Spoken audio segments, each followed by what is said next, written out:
are with Wright in the Labour Club. Just finished his set. He's on tour doing his Frankie Vah tour.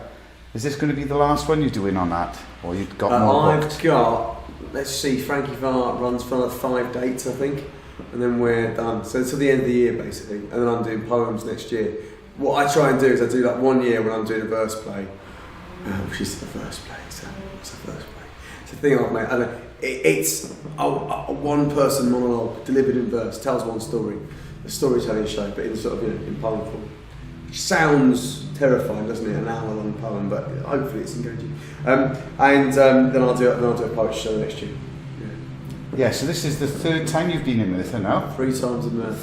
So it's once a year you've been back, I think, is it? Yeah, it's November. I'll wait till it's really cold and wet and horrible, then I come to Wales. Yeah.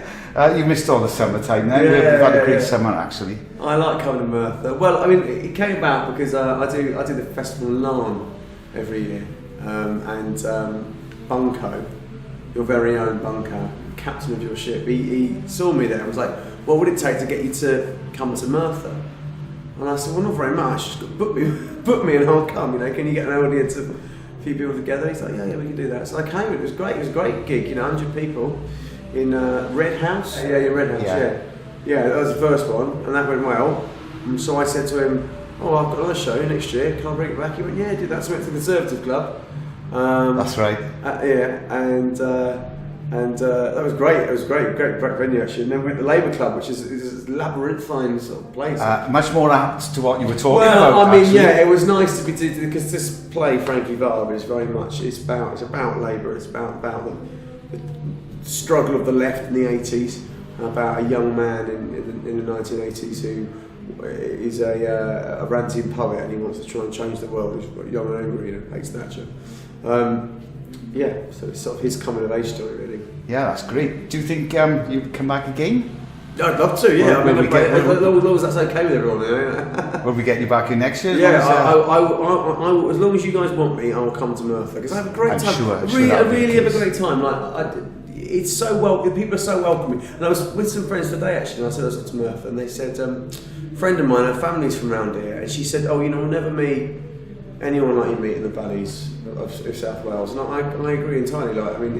It's the friendliest part of the country. Do you really believe that? I genuinely think that. I have a reception here, not just here. Here's been great because I've come back here 3 years running, but just generally all along the valleys, all in South Wales, from Cardiff through to Swansea and beyond into Larne and stuff like that. But I just find people very welcoming, really nice, good fun. And good drinkers. They are, you guys. I just like going into communities. So I do a lot of rural touring.